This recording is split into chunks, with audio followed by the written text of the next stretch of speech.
Hora Cero. Bienvenidos a este programa que busca analizar cada una de las 8 preguntas que serán consultadas el próximo 5 de febrero. Como lo analizamos el jueves pasado, hoy vamos a tener el análisis de las preguntas 3 y 4. Como de costumbre, les decimos que también contamos con público en general que por asuntos de bioseguridad están sentados uno cada asiento y decirles también que tendremos 3 invitados de lujo. Conozcamos quiénes son. Pablo Medina Pérez, profesor de Ciencia Política de la Universidad San Francisco de Quito, magíster en Administración y Políticas Públicas por la Universidad Católica de Lovaina en Bélgica, candidato a doctor en Ciencia Política y en Derecho Público por Flaxo, Ecuador, y por la Universidad de Perpignan, vía Domitia, en Francia. Sebastián Donoso, abogado y máster en Relaciones Internacionales, candidato a doctor en Historia de los Andes por Flaxo, Ecuador, docente universitario de la UDLA y USFQ, autor de varios libros de historia y derecho. Fausto Camacho, ex vocal del Consejo Nacional Electoral, consultor internacional en política y elecciones, coordinador del Observatorio Ciudadano Electoral. Bien, para ver el contexto de las preguntas 3 y 4, tenemos 2 reportajes preparados por Brigitte Mancheno. Veamos primero el reportaje de la pregunta número 3, que durante los próximos 30 minutos serán analizados por los invitados y por el público. En la actualidad, la Asamblea Nacional se integra por 15 asambleístas elegidos en circunscripción nacional, 2 asambleístas elegidos por cada provincia o distrito metropolitano, más un asambleísta provincial adicional por cada 200.000 habitantes o fracción que supere los 150.000. 6 asambleístas por las circunscripciones del exterior y 2 asambleístas por cada región. En total, actualmente la Asamblea está integrada por 137 asambleístas y se estima que con el censo suban a 152 asambleístas en total. Por ello, surge la pregunta 3 del referéndum, que plantea: ¿está usted de acuerdo con reducir el número de asambleístas y que se los elija de acuerdo a los siguientes criterios? Un asambleísta por provincia y un asambleísta por provincia adicional por cada 250.000 habitantes, 2 asambleístas nacionales por cada 1.000.000 de habitantes y un asambleísta por cada 500.000 habitantes que residan en el exterior, enmendando la Constitución de acuerdo al anexo 3. Según el decreto ejecutivo que plantea estas preguntas, el número de asambleístas que hay actualmente estarían causando una distorsión en la representatividad de la Asamblea Nacional y por ende estarían vulnerando la igualdad del voto de los ecuatorianos y en algunos casos estarían sirviendo solo a su provincia y no al país. De ganar el sí, el artículo 118 de la Constitución de la República será modificado y tendrán 365 días desde la publicación de resultados en el registro oficial para acatar esta enmienda constitucional. Brigitte Mancheno, Hora Cero. Bien, gracias a Brigitte por ese análisis de lo que consiste la pregunta número 3. Doctor Pablo Medina, gracias por estar aquí. ¿Cuál es el origen de esta pregunta para usted y qué es lo que realmente se busca? Muchísimas gracias por la invitación, es un placer estar con ustedes. En efecto, podemos ver en el documento que ha presentado el gobierno, en los anexos, hay básicamente 2 motivaciones principales. Una que tiene que ver con la proporcionalidad, con la representatividad de los asambleístas y otro que tiene que ver con la baja popularidad. En la práctica, a partir de la campaña que se ha realizado en diferentes medios de comunicación, uno puede ver que en realidad lo que se está buscando es aprovechar el descontento y la baja popularidad, ratifico, que tiene la Asamblea Nacional. Los argumentos técnicos, que se han mencionado algunos ya en lo que acabamos de ver en este momento, si bien es cierto, tienen algún asidero, insisto, técnico, pero no necesariamente la propuesta soluciona e incluso podría resultar que la cura es peor que la enfermedad en este sentido. Entonces, sí, la reducción de asambleístas puede que suene muy bien cuando en general la población desaprueba la gestión de la Asamblea Nacional. Sin embargo, esa función tiene que ser cumplida y por eso una reducción sin un mayor análisis de los efectos que puede tener de acuerdo a las características que está planteando la consulta popular, tiene que ser analizada a profundidad porque podría resultar que empeoremos aún la representatividad que en este momento la Asamblea Nacional tiene. Justamente para eso son estos espacios. Yo creo que, tal como lo dijimos el jueves anterior y durante todos los días de nuestro programa diario Hechos de Impacto, lo que se busca es el pensamiento crítico, que la gente analice, revise los anexos y también revise la historia. Recordemos que, por ejemplo, en el gobierno de Febres Cordero habían 71 asambleístas, bueno, congresistas en esa época, luego fueron aumentando, pero en realidad lo que muchos ciudadanos opinan, para no decir la mayoría, sino necesitan una mayor representatividad basado en el contenido de los políticos que están siendo votados a favor cuando van a una candidatura, es decir, cuando ya se posesionan en la Asamblea. Vemos la pobreza intelectual de muchos, otros que han sobresalido, pero lo que se busca es justamente aquello. Yo escuchaba a Karen Sichel, subsecretaria de Asuntos Regulatorios de la Presidencia, que decía que existe una crisis de representatividad y el fin de colocar esa pregunta lleva a generar más responsabilidad. ¿Qué opina usted, por favor, doctor Sebastián Donoso?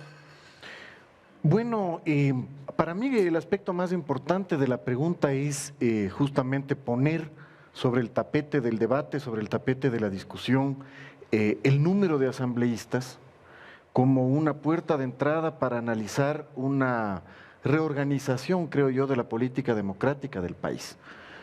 Para mí, y por lógica, la pregunta tiene todo el sentido del mundo. No necesariamente tenía que ser consultada de esta manera, podría haberse logrado los mismos objetivos a través de una reforma de la ley electoral, y no necesariamente una reforma constitucional, pero el espíritu es debatir si es que el número de asambleístas coadyuva a la democracia o no. ¿Y para usted? Para mí no. En principio podría decirse que sí. Voy a explicar mi pregunta. A más personas debatiendo, más democracia, más posiciones, más puntos de vista, más intercambio de ideas, pero realmente ¿cuántas personas en debate representan ideas distintas? Puede haber un grupo colegiado de personas que representen la misma idea, el mismo concepto, el mismo proyecto político, la misma tendencia. No existen tantas tendencias ni tantas ideologías. Y ponerse de acuerdo en un cuerpo colegiado, obviamente, es muy difícil. Mientras más personas están en el debate, más posiciones encontradas va a haber. Y es muy difícil llegar a acuerdos mínimos para lograr legislación, por ejemplo, en el país, porque hay demasiadas voluntades en debate. Doctor Fausto Camacho, quienes están en contra de esta pregunta, como por ejemplo Augusto Verduga, lo escuchaba diciendo que es una trampa y que las soluciones parecerían ser demagógicas y eso es lo que pretendería el gobierno. ¿Qué opina usted? Bueno, a mí me parece que evidentemente hay una crisis en la institucionalidad de la representación y esa crisis no está solo en la Asamblea, esa crisis está en el Ejecutivo, esa crisis está en los gobiernos autónomos descentralizados.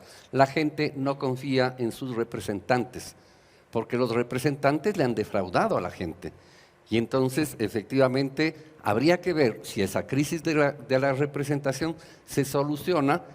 En vez de teniendo 137 o 140 o 145, teniendo 100.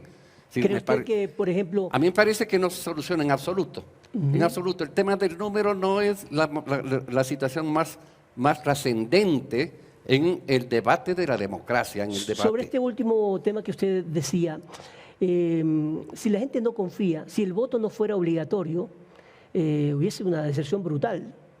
Sí, seguramente votaría menos gente, pero finalmente tendríamos representantes que nos representan a todos, a los que votan y a los que no votan. La discusión del voto obligatorio o el facultativo es otra discusión de otra naturaleza que tampoco resuelve la crisis de representación. Ahora, pero la clave está efectivamente en la clase política, porque son los políticos, los directores de los políticos, los dueños de esos partidos, quienes tienen la obligación primero de darles a sus cuadros una preparación adecuada, de hacer un trabajo permanente en sus filas, cosa que lamentablemente vemos que en la mayoría de los partidos políticos eso no ocurre. A no dudarlo, eso lo profundizaremos seguramente en la siguiente pregunta, en la número 4, que habla efectivamente del sistema de partidos políticos. Pero el tema de la representación y de la sobre o subrepresentación, hay dos formas de ubicar representantes en un parlamento: por distritos, estados, provincias, departamentos, como se llame la división política administrativa, y por población. Nuestro sistema recoge los dos. Recoge una representación de las provincias, en la actualidad dice 2 por cada una de las provincias, más 1 por cada 250,000 habitantes. Eso dice hoy la Constitución. Lo que está proponiendo el gobierno dice no 2 por provincia, solamente 1. Y más 1 por cada 250,000 habitantes. Así es. Entonces, efectivamente, allí lo que está disminuyéndose es la representación territorial. Y la representación territorial tiene una importancia suprema. ¿Por qué? Porque son el sustento de la unidad nacional. Usted lo que va a obtener con esta reforma es una pérdida de poder real de las provincias pequeñas y un crecimiento desmedido de la representación de Guayas, Pichincha, Manabí, Azuay y Los Ríos. Doctor Donoso, ¿qué opina usted de eso? Bueno, como le decía, me parece a mí que sí es interesante pensar en una reducción del número de asambleístas. Yo creo que no mejora la calidad de la legislación cuando el debate tiene que incorporar a tantas voluntades. Yo sí estoy de acuerdo con la pregunta y estoy de acuerdo con la reforma. Me parece que sí es viable y sería importante reducir el número de asambleístas, reducir la burocracia también de la Asamblea Nacional y concentrar el debate. No se necesita tantas voluntades porque no hay tantas posiciones. Entonces, un número menor de asambleístas va a permitir un debate probablemente más centrado, más direccionado hacia los temas. Yo le veo por ahí a la pregunta. Bien, en breve estaremos dándole paso al público que está preparando ya sus preguntas para ustedes. Doctor Medina, la clave, yo creo que hay que insistir en eso, es en la obligación que tienen los partidos políticos de mejorar sus cuadros. Ahora, la responsabilidad también está en quien elige, porque mucha gente dice, yo voto por colores de partidos políticos o por grandes líderes, pero esos líderes también se están terminando, ¿no cree usted? A ver, yo creo que ahí se ha tocado un punto fundamental, el de los partidos políticos. Si es que hay una crisis de representación, el síntoma es el debate que tenemos en la Asamblea, pero la enfermedad, lo de fondo, no viene de la Asamblea y hay que pensar en de dónde viene. Perdón que use un ejemplo que parecería incluso caricaturesco. Es más o menos que usted está jugando un partido de fútbol y dice, el equipo está funcionando mal, juguemos con la mitad del equipo. Eso no va a hacer que metamos más goles. Eso no va a ayudar porque las responsabilidades son las mismas, representar. ¿Qué es lo que hace un equipo de fútbol cuando intenta mejorar el desempeño de sus jugadores, el prestigio del equipo? Lo que han hecho algunos que les ha ido bien, empiezan a funcionar en las juveniles, a invertir en las juveniles, porque necesitamos mejores jugadores. Más o menos es lo mismo. ¿Cuáles son las juveniles de la representación? Los partidos políticos. Los partidos son inmediatistas. Falta 2 o 3 meses para las elecciones y comienzan a llamar a los cuadros que supuestamente mediáticamente son más conocidos. Y eso tiene que ver con el sistema que tenemos, con los estímulos que generamos en el sistema que tenemos. Pensemos, usted decía hace un momento, los ciudadanos también tenemos responsabilidad. A ver, usted le puede pedir a un ciudadano de a pie, yo lo hago porque es mi trabajo, pero un ciudadano de a pie, que revise 18 planes de gobierno para un municipio X. No, no hay cómo. Entonces, ¿qué es lo que normalmente hace un partido político? ¿Cuál es la función? Funciona como un broker, como un intermediario, que te vende un paquete de política pública con el que tú te sientes identificado, de izquierda, de derecha, ambientalista, indigenista, el que sea.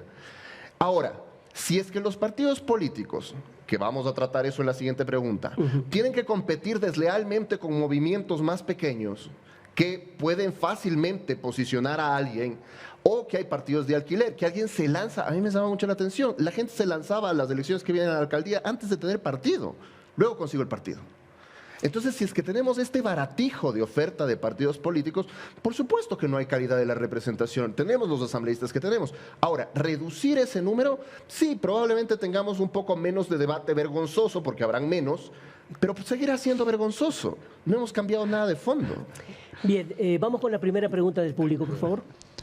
Mi nombre es María Paula Cifuentes, en representación de la Facultad de Derecho de la UID. Doctor Medina, mi pregunta es si es que usted considera que la reducción de asambleístas es el mecanismo idóneo para poder agilizar los procedimientos legislativos dentro de la Asamblea Nacional. Y muchas gracias por la pregunta. De hecho, hay algo de eso. Se dice, bueno, si es que hay menos, va a haber menos debate. Va a haber, o se van a concentrar las posturas y vamos a llegar a mejores acuerdos. Ahora, la pregunta es, ¿cómo se mide la eficiencia, la calidad de la gestión de la política? Una forma es contar número de leyes, contar número de propuestas que salen, que entran. Ahora, ¿eso garantiza calidad? Digamos que en la ciencia política, de hecho, muchos de los diseños institucionales prevén que haya mayor discusión aunque tome más tiempo.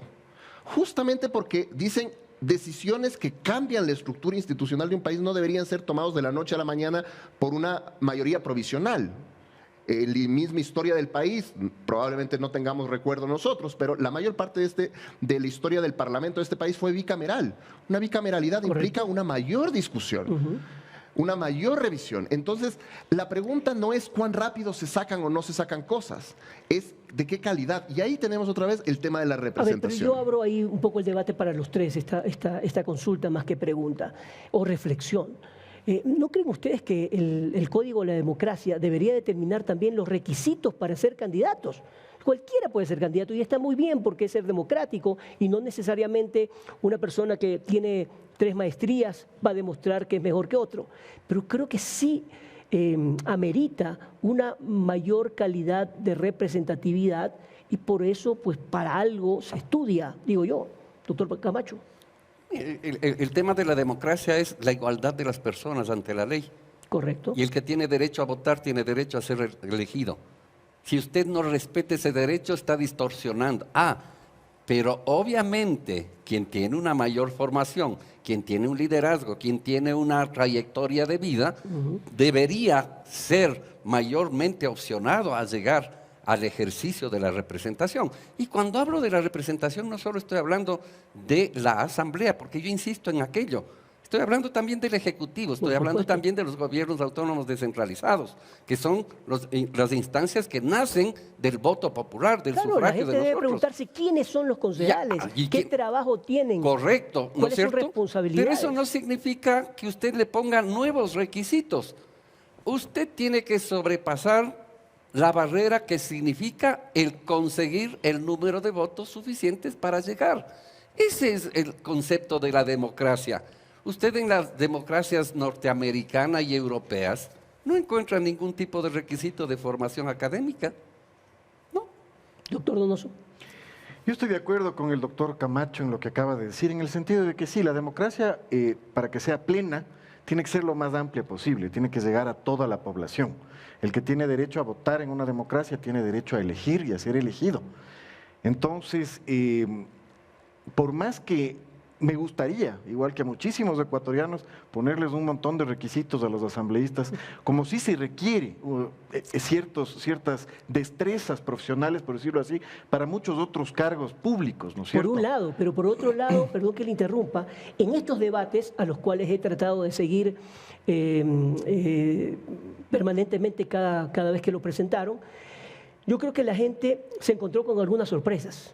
Y es porque muchos candidatos no tienen la opción mediática de salir a decir sus verdades y también sus conceptos y sus planes de gobierno como otros. Y cuando se los escucha, probablemente ahí hay sorpresas en el electorado, ¿no cree usted?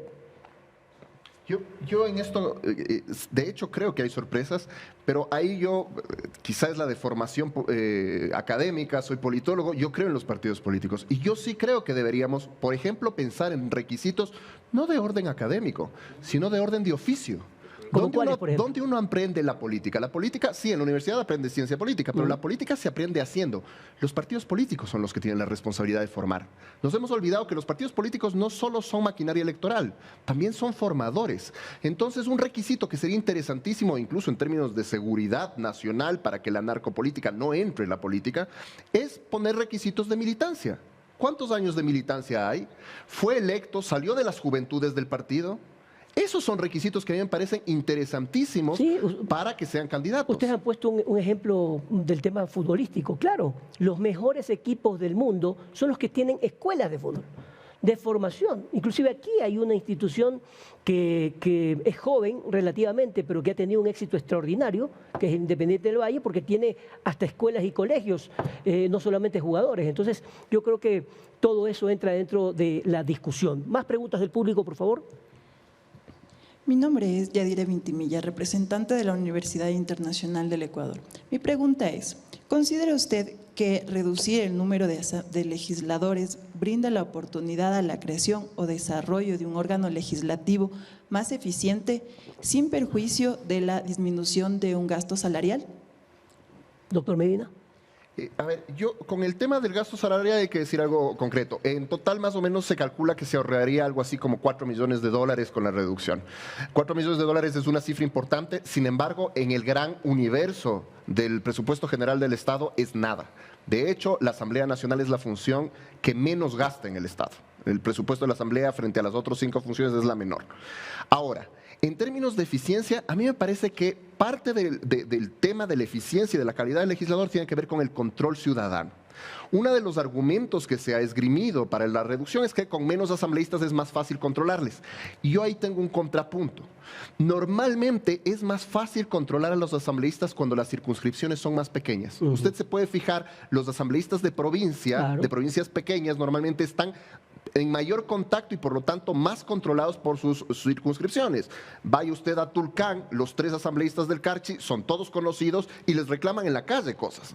Si yo les pregunto a la mayoría de pichinchanos cuáles son sus asambleístas, con suerte me dirán 2 nombres. Exacto. Entonces, en la medida en la que estamos aumentando la cantidad de asambleístas nacionales, es más difícil el control efectivo, el de calle me refiero, de los ciudadanos. Entonces, también hay que pensar en estas cosas. Yo no digo, hay muchas ventajas de que haya circunscripción nacional y de que aumente la circunscripción nacional, pero también hay desventajas como esta. Y es ese tipo de análisis los que se necesita hacer antes de lanzarte una propuesta en donde crece la circunscripción nacional y muchas provincias que hasta ahora han tenido 2 o 3 legisladores se rebaja a 1, en donde se juega el todo por el todo en un solo legislador. Y eso también afecta la política interna de las provincias más pequeñas. Y aunque esto no es una federación, el Ecuador es un país unitario, pero sí tiene características del territorio particulares que hasta ahora han sido más o menos representadas por los asambleístas de provincia. Un ejemplo específico, la ley de desarrollo fronterizo, por ejemplo. En este caso, evidentemente los asambleístas pichinchanos no tienen idea. Los bueno, tendrán alguna idea, los de Azuay, Cañar, etcétera, porque no es un tema que les toca directamente. Esta es una ley que se ha llevado adelante, la reforma de esta ley se ha llevado adelante por los asambleístas de provincias fronterizas, que tiene lógica. Sí, me quedo con 2 cosas antes de dar la última pregunta del público en esta primera media hora. Es esto de las veedurías ciudadanas, qué fundamentales que son en la región, en Chile, en Colombia, con tantas discusiones de tantos temas tan prolijos que hay. Creo que la veeduría ciudadana es muy importante. Y ahí es donde entra, por ejemplo, la cátedra. Aquí están los estudiantes, los profesores, que deberían hablar de estos temas, no solamente faltando 2 o 3 meses para que empiece una campaña política, sino todos los días. Y eso lamentablemente no ocurre, como que es la moda de las elecciones. Y en esa campaña obviamente están los partidos políticos, pero no los ciudadanos. Tenemos una pregunta, por favor. Muchas gracias. Mi nombre es Alexander Changolviza, representante de la Facultad de Derecho de la Universidad Internacional del Ecuador. Bueno, estamos conscientes de que el pago salarial de los asambleístas proviene directamente del presupuesto del Estado Nacional del Estado, y esto podría traer algún impacto positivo en la economía del país. Pero más allá de esto, ¿creen ustedes que la reducción de los representantes puede traer alguna mejoría en el desarrollo de la Asamblea y tanto como procesos de fiscalización y legislación del país? Doctor Camacho. Bueno, yo insistiré, no, definitivamente no. Vea, los temas de la calidad devienen del origen de los representantes. Ya lo hemos dicho, devienen de los partidos políticos, y si tenemos un sistema de partidos políticos en absoluta crisis, no vamos a poder tener mejor representación. Y si elegimos 137 o elegimos 100, la calidad seguirá siendo la misma si el sistema de partidos políticos no cambia. Y entonces, mirar en perspectiva de ahorro, mirar en perspectiva de... Es una cuestión que es incorrecta, porque adicionalmente, si ustedes miran lo que sucede, ¿no es cierto?, lo que sucede en la campaña propia que hace el propio gobierno, ¿no es cierto?, es el de aprovechar lo que ya se dijo aquí, de un desprestigio de la Asamblea para resolver una crisis coyuntural de la contradicción entre el Ejecutivo y el Legislativo actual, pero que se acaba en 2 años. Y entonces estamos cometiendo el error de hacer o proponer una reforma que no termine en 2 años, que se proyecta hacia el futuro. Y entonces lo que va a terminar produciendo también esta reforma de aprobarse, es que la Constitución terminará siendo más presidencialista, que ha sido criticada por esa circunstancia, la del 2008, y se disminuirá la representación y el poder real de la Asamblea si es que se llega a aprobar aquello. Sí, la clave aquí está en que los partidos políticos no se conviertan o no sigan siendo empresas partidistas. De hecho, hoy en día me atrevo a decir que ya las ideologías prácticamente se han perdido, porque los que estaban en la derecha ahora están en la izquierda, los que eran verdes ahora son amarillos y viceversa, rojos. Es decir, en este momento no hay como en los tiempos de Rodrigo Borja, del propio Febres Cordero, en donde se hablaba claramente de una izquierda y una derecha como tal. Y siento que eso ha bajado muchísimo la calidad también de los políticos. Tenemos una última pregunta. Muchas gracias. Mi nombre es Mateo Pilo País, soy estudiante de Derecho de la Universidad Internacional. Mi pregunta es si ustedes creen que la reducción de asambleístas no puede poner en riesgo la participación de grupos tradicionalmente ignorados, como somos los jóvenes, los migrantes o las personas de las diversidades sexogenéricas. Qué interesante, doctor Donoso. No creo que necesariamente se va a ver menoscabado el nivel de representación. Esta pregunta obviamente toca el número. Yo creo que la solución tiene que ver, como se ha planteado aquí, en el número y la calidad. Yo creo que reducir el número de asambleístas es bueno, aumentar la calidad de un número más reducido de asambleístas es bueno. Creo que en el mejoramiento de la calidad de los asambleístas tenemos que trabajar todos. Los partidos políticos, obviamente, como formadores de sus propios cuadros, ¿no es cierto? Tienen que ofrecernos cuadros buenos. A la larga, quien hacen los partidos políticos son los ciudadanos. Tienen que ofrecernos cuadros buenos. Las universidades, los profesores de ciencias políticas y derecho, tenemos una responsabilidad. Yo les digo a mis alumnos, ¿por qué nos quejamos de la política o de la calidad de los políticos que tenemos desde las barras? Metámonos en la política, involucrémonos. Yo espero que de mis aulas salgan muy buenos asambleístas, salgan políticos, salgan personas que amen a su país y que quieran hacer política. Se entendería que va a ser así, porque esta nueva generación, los denominados millennials, etcétera, están teniendo primero un mayor acceso a la información, muy en contrario a lo que ocurría con nuestra generación, y segundo, que son más contestatarios, más rebeldes, y además exigen mucho más. Doctor Camacho, usted experto en temas de elecciones. Ojalá fuese eso verdad y se ¿Lo cumpla. duda? ¿No? O sea, me refiero al interés de la juventud en la política.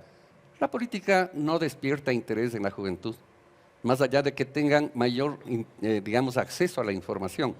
Y eso, digamos, la mala fama de los políticos, que se la tienen bien ganada, porque no es un tema gratuito, ¿no es cierto? Hay que curarla reivindicando el accionar político y no condenando la política. La orientación de reducir el número de políticos en la Asamblea, finalmente lo que está haciendo es satanizando la política. Porque son muchos los políticos. Mejor que sean pocos. No. El tema es un tema que ya se ha dicho aquí. Calidad de los políticos. Hay que atacar las causas. Claro, hay que ubicar las causas, y las causas definitivamente no están en el número de asambleístas. Vea, Argentina tiene 329 integrantes del Congreso bicameral. Colombia tiene 296. A diferencia, podríamos ver ejemplos también más pequeños que no necesariamente significan mejora. El Perú tiene 130 apenas, menos que nosotros, y tiene una crisis peor que la nuestra. No es un tema de número, sino de calidad de la representación. Simplemente, perdón, pero ahí es excelente el caso de Perú. Son 130 y tiene la crisis que tiene. Uruguay tiene 129 y es una de las mejores democracias del continente. Entonces, vemos que el número, no hay correlación entre número y calidad. El Parlamento de Uruguay es un ejemplo para la región. Eso también va en relación a la población. Por supuesto. Uruguay es mucho más pequeño que el Ecuador. Por supuesto. Sí, pero está claro que ninguno de las dos cosas garantiza la mejor política. Por supuesto que sí. Un punto específico sobre la pregunta que se hizo que me parece importante.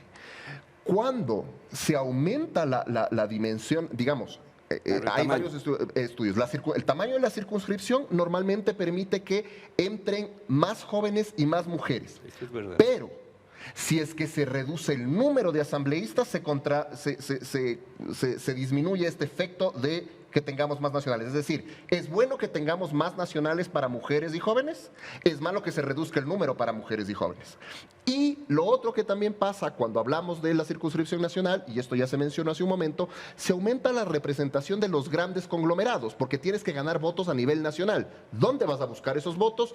No los vas a buscar en Babahoyo ni en Loja, los vas a buscar en Quito, en Guayaquil, en Cuenca, en Santo Domingo.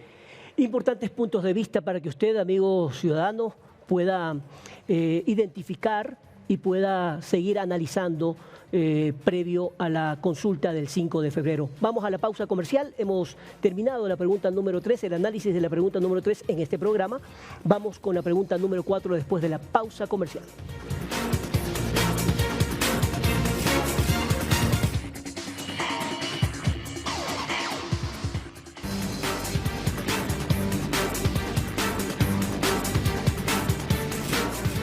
Actualmente existen 272 movimientos políticos en el Ecuador, que entre 2013 y 2021 han recibido más de 122 millones de dólares del Estado, pues es obligatorio otorgarles un fondo público, incluso a movimientos políticos que tienen menos de 10 miembros. Por ello, la cuarta pregunta del referéndum 2023 plantea lo siguiente. ¿Está usted de acuerdo que los movimientos políticos cuenten con un número de afiliados mínimo equivalente al 1.5% del registro electoral de su jurisdicción y obligarlos a llevar un registro de sus miembros auditando periódicamente por el Consejo Nacional Electoral, enmendando la Constitución de acuerdo con el anexo 4? Extinguir a un movimiento político resulta casi imposible, pues actualmente puede que un partido pierda casi la totalidad de sus adherentes y aún así continúe existiendo. Es decir, estos movimientos no estarían garantizando una representación adecuada, según lo afirma el presidente de la República en el decreto que plantea estas preguntas. Basta con el cuento de membretes de partidos que pertenecen a una persona y proponen candidatos a las elecciones locales representando intereses oscuros que no le convienen al desarrollo del país. De ganar el sí, en el anexo de esta pregunta se plantea la enmienda del artículo 109 y 112 de la Constitución de la República, donde se actualizará la ley para que los adherentes permanentes de los movimientos políticos pasen a denominarse afiliados y se rijan de acuerdo al régimen de afiliado. Además, el registro de afiliados de cada movimiento no podrá ser menor al 1.5 del registro electoral utilizado en el último proceso electoral. El CNE tendrá un plazo de 45 días desde la publicación de los resultados en el registro oficial para especificar el número de afiliados necesarios para que cada movimiento conserve su inscripción. Brigitte Mancheno, Hora Cero. Bien, vamos a contar con preguntas del público, como lo hicimos en la media hora anterior, para analizar justamente la pregunta número 4. Y arranco con el doctor Fausto Camacho. ¿Cuál es su posición con respecto a este tema? Reitero, el sistema de partidos políticos en Ecuador es un sistema absolutamente en crisis. Es un sistema que desgraciadamente no permite el ejercicio pleno de la democracia representativa.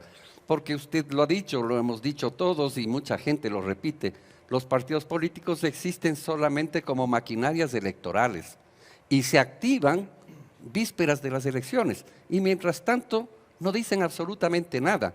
Entonces no son entes vivos donde no existe democracia. Eso ha quedado demostrado cada vez que hay la selección de las candidaturas, se montan unos sainetes, diría yo, discúlpeme lo fuerte que estoy diciendo los términos, pero estoy convencido que así es y creo que todos lo hemos podido constatar, donde se dice que se elige y donde se dice que existe democracia. ¿De qué democracia hablamos? Es decir, no existe. Y entonces, lo que plantea la pregunta no resuelve en absoluto la crisis del sistema de partidos políticos. Vea usted, en Europa, un partido en España con 40.000 afiliados es un extraordinario partido, con 50.000, con 20.000.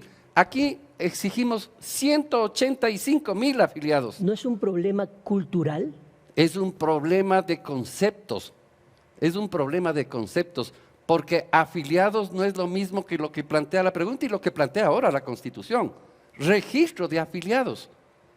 Lo que termina siendo simplemente es una lista muerta de nombres, números de cédula, que simplemente no tienen que repetirse. Pero ¿cómo usted establece que es afiliado o no es afiliado? Si usted tendría la posibilidad de obligar a los partidos, pensar en una reforma del sistema de partidos integral, donde usted establezca elecciones primarias, por ejemplo, para elegir candidatos, elecciones primarias para elegir directivas. ¿Cómo se eligen las directivas en la actualidad de los partidos políticos? Pues se reúnen 30 gentes, 50 gentes, en el mejor de los casos 200 personas, y eligen en nombre de esos 185.000 afiliados. Y previamente ya se ha dicho... No, ya quién es el designado, no, eso ya está previamente acordado. Doctor, entonces, hay que pensar que la pregunta, desgraciadamente, se queda terriblemente corta. Ahora, la pregunta que yo tengo, al menos, si esto no es suficiente, y se escuchan ya voces, lo escuché, bueno, algunos políticos hablar, inclusive de la necesidad de una nueva constituyente. Doctor Donoso. Una nueva constituyente, más gasto, más debate. Yo creo que no. Yo creo que la Constitución no es perfecta. Yo tengo un montón de reparos con la Constitución, no me gusta, es demasiado larga.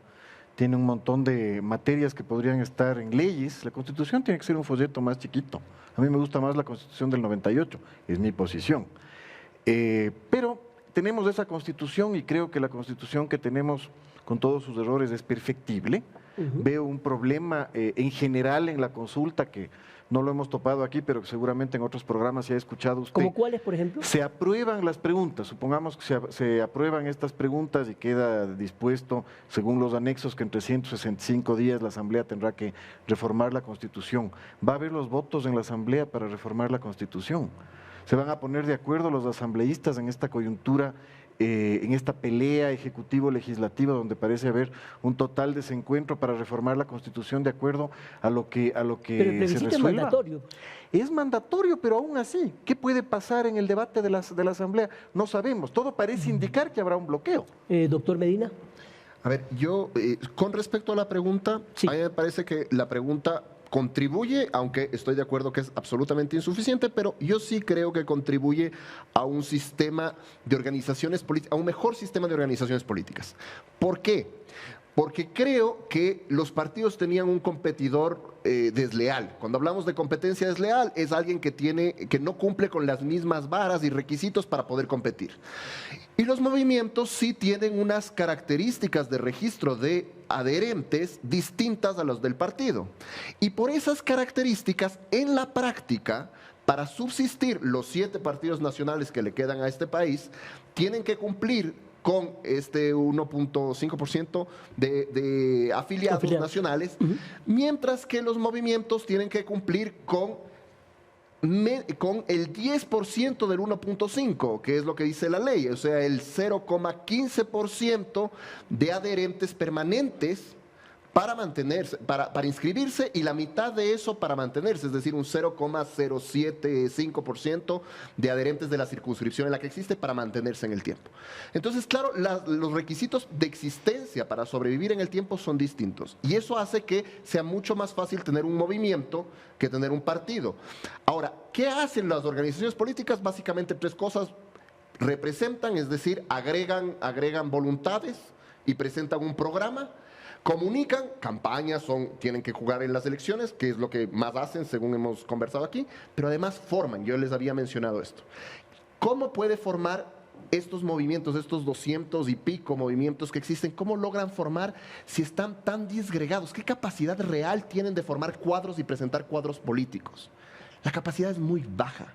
Entonces, sí necesitamos cambiar el sistema de organizaciones políticas, e insisto, yo creo que esto ayuda al menos a quitar un poco esta deslealtad en la competencia. Sin embargo, es una medida absolutamente insuficiente. Perfecto. ¿Preguntas del público, por favor? Sí. Mi nombre es Juan Pablo Álvarez, soy estudiante de Derecho de la UID. Mi pregunta es la siguiente. ¿Cuáles serían sus aportes para conseguir una verdadera institucionalización de los partidos políticos? Doctor Donoso. ¿Cómo institucionalizar los partidos políticos? Eso es el tema. Es el tema. Probablemente estas preguntas, las 8, no resuelven realmente los problemas de fondo, pero ponen en el tapete el debate, nos permiten estar aquí debatiendo. Totalmente. Ojalá este debate fuera lo más amplio posible a nivel de la ciudadanía. Nuestro trabajo aquí es aportar con algunas ideas, algunos conceptos. O que se replique, como hemos dicho, en la academia, en otros medios. Claro, yo como anécdota, creo que lo conté alguna vez aquí en el programa Hechos de Impacto, haciendo la cobertura y el seguimiento de la investigación de la firma de paz, del proceso de paz entre el gobierno colombiano y las FARC. Recuerden que el plebiscito votó no, sin embargo se firmó la firma de paz. Toda la sociedad civil realmente se organizó para hacer debates. Es decir, no dependieron solamente del tribunal electoral allá, ni tampoco de la academia. Hubo debates permanentes para hablar del tema. Porque se apersonaron del problema, porque lo sentían en carne propia, porque era un tema que tenía que ver con que todos los colombianos tienen un pariente muerto por causa de la violencia en ese país. Exacto. Si nos apersonamos de la política y dejamos de ver este tipo de problemas, cuántos partidos hay, cuál es la calidad de los asambleístas, como un tema que no nos compete directamente a nosotros. Y si les vemos a los políticos como unos personajes que aparecen cada 4 años a pedirnos el voto, y la democracia se reduce a eso, entonces estamos perdidos. Esa es la crisis de la que habla el doctor Camacho, de la que habla el doctor Medina, con la cual coincido. ¿Cómo institucionalizamos los partidos políticos? Eso es un trabajo que depende de la sociedad. Los partidos políticos tienen que ser pocos. No hay 272 ideologías. Usted dice que las ideologías han muerto, yo creo que no, ahí están claritas. Yo no digo que han muerto, no digo que han muerto, pero cuando usted ve la realidad de los partidos políticos, dice, a ver, ¿cómo es posible que X ahora esté con Y cuando era totalmente diferente de lo que pensaba hace algunos años? Los compadres se hacen amigos y se hacen enemigos dependiendo de las circunstancias, eso sí es cierto. Ahora, pero las ideologías existen y son 4, debería haber, ojalá hubiera 2 partidos políticos, con un partido de derecha y un partido de izquierda. Lo que pasa en y Chile. el partido de izquierda debería tener gamas, ¿no es cierto?, desde el centro izquierda hasta la extrema izquierda, dentro del mismo partido, ¿no es cierto?, como pasa más o menos con el Partido Demócrata. Tomando en cuenta lo que usted dice, pongo en el tapete este tema. No es una oportunidad no es una gran oportunidad para los partidos políticos para llamar a una concertación. Es una para gran decir, oportunidad, señores, por supuesto. Hagamos políticas públicas y sobre estos 5 temas que nadie los pueda tocar, sea quien sea el próximo presidente. Es que el problema de los partidos políticos en el Ecuador, y ese es un problema histórico que va desde el día 1, el problema de los partidos políticos en el Ecuador son caudillescos, son caudillistas, son el partido de la persona tal. Mire usted cuáles son los 2 primeros partidos políticos de la historia antes de que exista la República del Ecuador, en los debates ahora que estamos en el Bicentenario, entre 1808 y 1815, eran el partido sanchista que pertenecía a la familia Sánchez de Orellana y el partido montufarista que pertenecía a la familia Montúfar. Mire usted ahora y pregúntese a qué familia le pertenece cada uno de los partidos. Y a lo largo de la historia eso es más o menos lo que ha pasado. Responden a personas, a García Moreno, a Eloy Alfaro, a Velasco Ibarra, que Caudillos. nunca tuvo partido, a Don Buca, a León Febres Cordero. Necesitamos que los partidos vuelvan a tener ideología, representar una postura ideológica, sea conservadora, sea liberal, sea socialista, pero una postura ideológica verdadera, y que quienes nos identificamos con cada una de las posturas adhiramos a los partidos. Aquí lamentablemente se satanizó la palabra partidocracia, como que fuera malo que exista la partidocracia.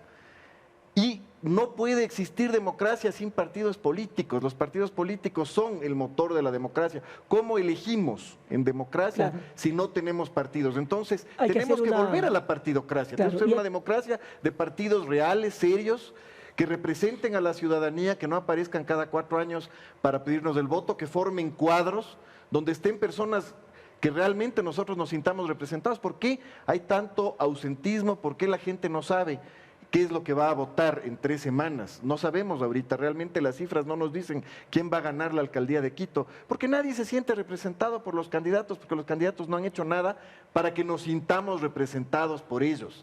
Porque no han sintonizado no nos metamos con la en otro ciudadanía. tema porque esa es materia de otro programa. De acuerdo. Vamos con otra pregunta, por favor. Gracias. Soy Paola Molina, estudiante de Derecho de la UID. El 1.5% de afiliaciones garantiza una labor en favor de la democracia por parte del partido político o por lo contrario puede convertirse en un ejercicio clientelar. Doctor Medina. A ver, yo creo que yo iba a retomar algo que el doctor Donoso acaba de plantear, que es el tema del caudillismo. Entonces, cuando hay caudillismo, eso es más clientelar. El caudillismo funciona de forma clientelar. Entonces, la política ecuatoriana funciona de forma clientelar. Y cuando pensamos en esto, se hace una pregunta. ¿No es un buen momento para que los partidos políticos se sienten, debatan, ellos mismos busquen fortalecerse? En el Ecuador no es un buen momento. Primero porque son 7 nacionales y el resto están fragmentados. Los nacionales son caudillistas. Entonces, ¿a mí me interesa un partido político como organización más fuerte, como yo dueño del partido, o me interesa poder poner a quien yo quiero de candidatos de acuerdo a mi conveniencia? Yo creo que es la segunda. Y a los partidos pequeños, ¿les conviene tener que formar o les conviene poder seleccionar al que está de moda en la televisión, futbolista, reina de la ciudad, en fin? Les conviene lo segundo. Entonces no hay ningún estímulo para que los partidos y organizaciones políticas se pongan de acuerdo. Bueno, pero entonces los ciudadanos sí deben darle un latigazo a los partidos políticos en las elecciones. Puede ser, porque justamente los estímulos no hay. Entonces yo, en la pregunta anterior, yo les decía, requisitos. ¿Cómo fortalecemos, cómo institucionalizamos los partidos políticos? Una forma es haciendo que alguien tenga que pasar por el partido político para llegar a la política. Porque así que estamos haciendo que al menos los estímulos digan, bueno, si va a ser político, ya no puedo elegir a quien yo quiera, tiene que haber pasado, no sé, me invento, 2 años de militancia. Dentro de 2 años de militancia, una cuota de, me invento, 5% tiene que ser jóvenes, entonces tienen que salir de las juventudes de mi partido. Entonces, claro, ahí el partido político se ve obligado a tener militancia, a formar cuadros, etcétera. ¿Cómo están las cosas hoy? No hay estímulos para que el partido político se institucionalice. Doctor Camacho.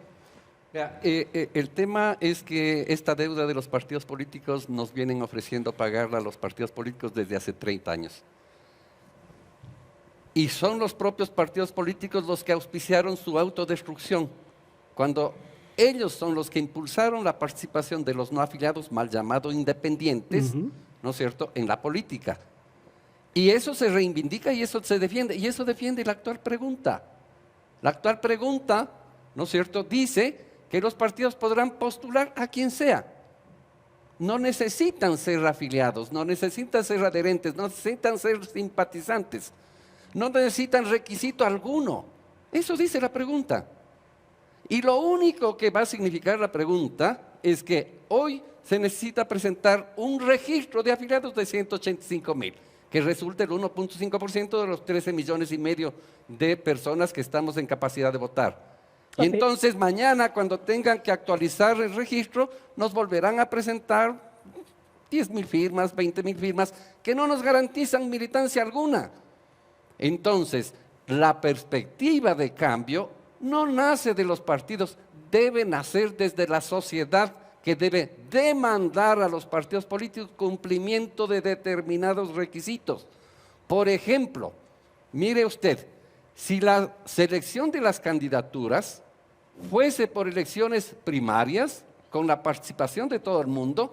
Otra cosa es, si la elección de las directivas partidarias fueran en primarias donde votan solo los afiliados del respectivo partido, pero organizado ¿por quién? Por el propio Consejo Nacional Electoral. ¿Por qué? Usted no tiene capacidad como organización política, ninguna en este país, de organizar un proceso electoral para 200,000 personas. Eso cuesta mucho dinero, más allá del dinero que el Estado les entrega. Claro. Ojo, apenas a 7 organizaciones políticas, a propósito del reportaje, de las 272. Claro, por eso es que se dice que siempre están amañadas esas denominadas primarias, ¿no? Por eso, porque no existen. Se llaman primarias. Pero si es que usted les convoca a votar y es la autoridad electoral la que hace el proceso electoral, el mismo día para todos los partidos, el mismo día para seleccionar los candidatos a las elecciones pluripersonales. ¿Es una reforma del Código de la Democracia? No, es una reforma constitucional. Constitucional. Porque lo que decía el doctor también es reforma constitucional, porque es la Constitución la que dice que hay partidos y movimientos. Solo los partidos deberían postular a la presidencia de la República. Solo los partidos deberían postular a la Asamblea. Los movimientos que queden para la gestión local, provincial. Y es un absurdo que existan movimientos de carácter parroquial. Oiga, 800 parroquias existen en el país. Si tuviésemos 3 organizaciones políticas por parroquia, ya tenemos 2.400 organizaciones políticas. Entonces, eso está en la Constitución, eso hay que borrar, y eso tenía que hacer el doctor, el presidente Lasso. Aprovechar esta para plantear una propuesta de reforma que realmente les obligue. Ahora, ojo, vamos a la última, una pregunta más, pero ojo, me parece a mí que esta consulta, este plebiscito, mejor dicho, podría ser el inicio de otros para seguir, como ustedes dicen, no estamos de acuerdo con una nueva constitución, sí, pero si es perfectible, podríamos continuar con este ejercicio democrático de plebiscitos. De acuerdo, ¿sabe desde dónde? Mi punto de vista personal, siempre y cuando sea de iniciativa ciudadana y asumamos los ciudadanos esa responsabilidad, porque mientras esté en manos de los políticos, no dejarán de tener el interés político como tiene esta consulta, como tuvieron las anteriores y como tendrán las que vengan, si es que vienen de los políticos. Porque ellos nos deben. Y ellos no nos van a pagar si nosotros mismos, los ecuatorianos, no nos damos esa oportunidad de ponerles reglas de juego mucho más rígidas a los partidos para que cumplan con su papel. Y nosotros, los ciudadanos, incorporarnos en la política. Concuerdo con lo que dice el doctor Donoso. Mientras seamos simplemente espectadores, exacto, no va a pasar nada, pues. Claro, es como porque estamos dejando que ellos sean los del circo, pues. Entonces, metámonos a la pelea, efectivamente, con nuevas reglas del juego. Sí, yo creo que la sociedad debería dejar de ser impávida frente a estos grandes temas nacionales. ¿Tenemos una pregunta más, por favor? Muchas gracias. Muchas gracias. Soy Nicolás Jaramillo Flores, estudiante de la UID, y mi pregunta es, ¿ustedes creen que al limitar la creación de partidos políticos, como por ejemplo puede ser la exigencia de un mínimo de afiliados, pueden llegar a vulnerar derechos de participación? Doctor Donoso. Yo creo que no. Yo creo que no. Yo creo que debemos volver al espíritu y al fundamento. No creo que a más número de asambleístas, más democracia, a más número de partidos, más democracia. Yo creo que debe haber pocos partidos con mucha democracia interna, ¿no es cierto? En eso coincidimos los 3. Pocos partidos con mucha democracia interna, pocos partidos muy ideológicos. Los partidos tienen que ser ideológicos.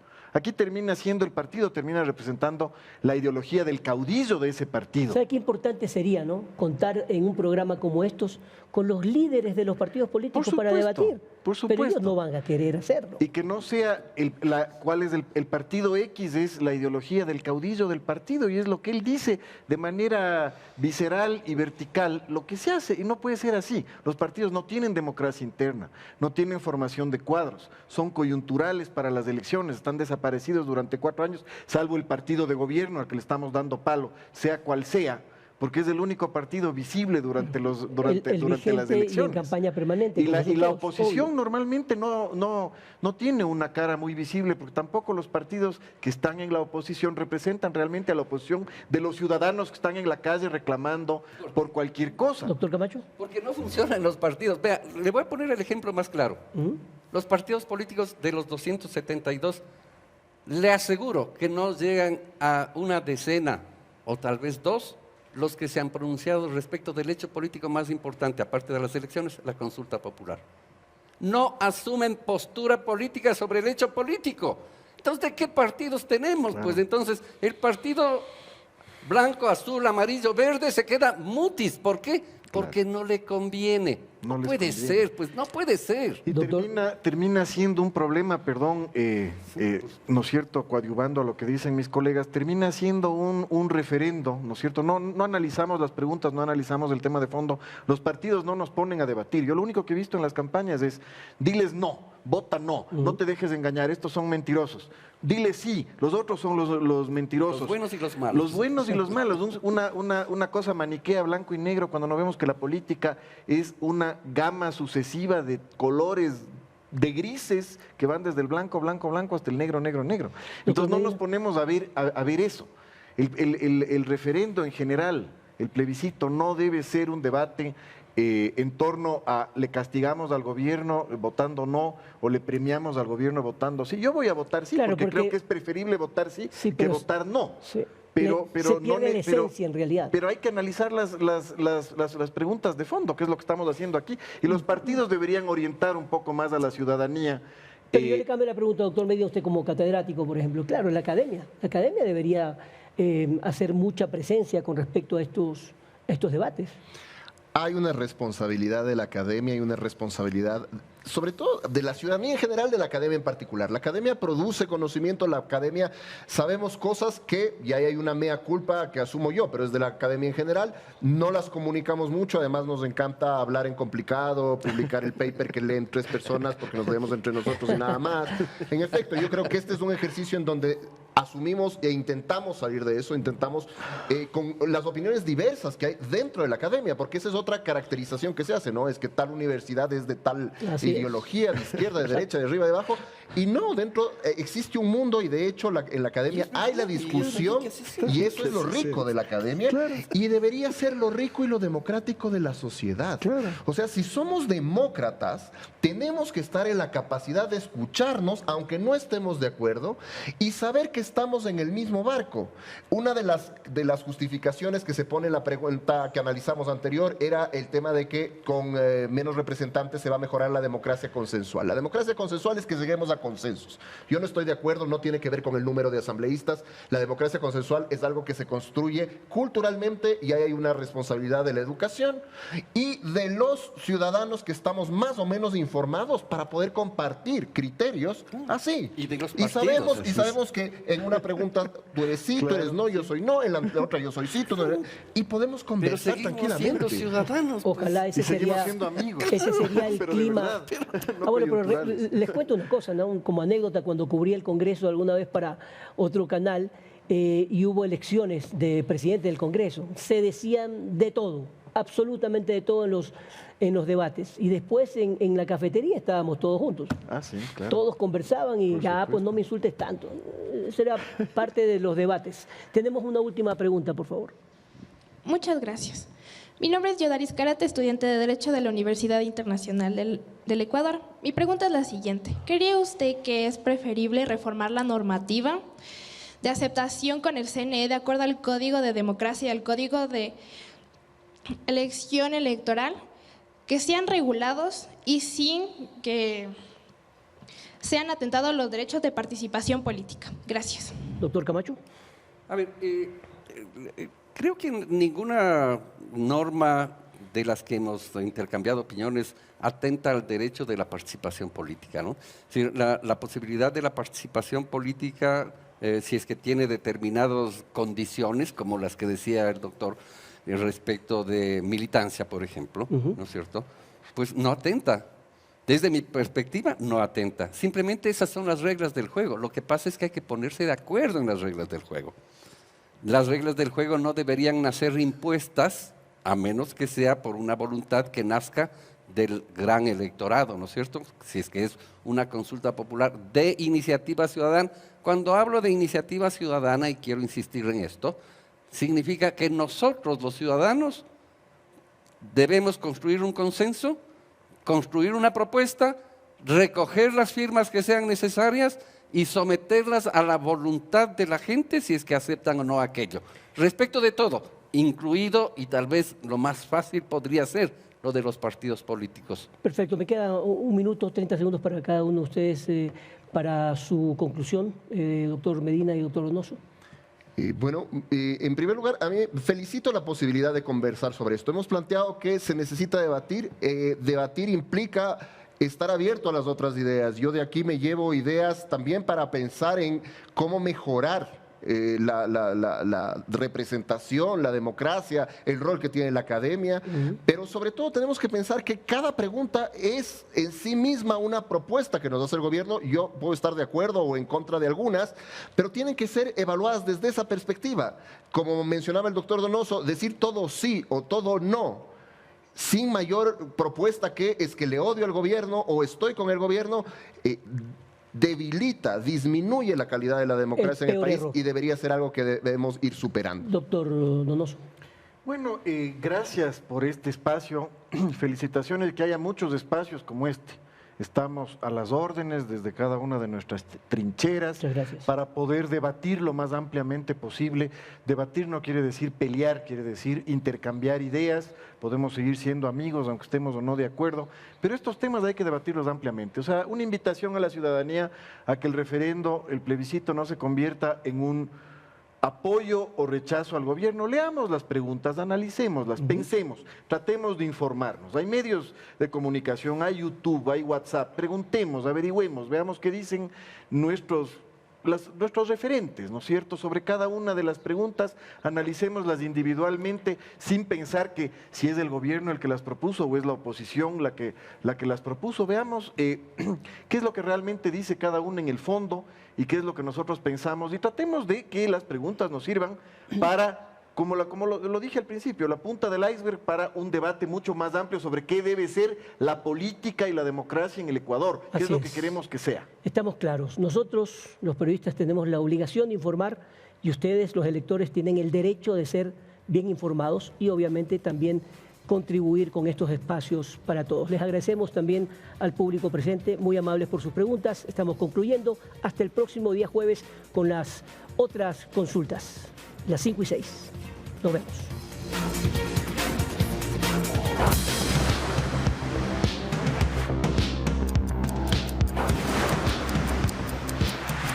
Hora Cero.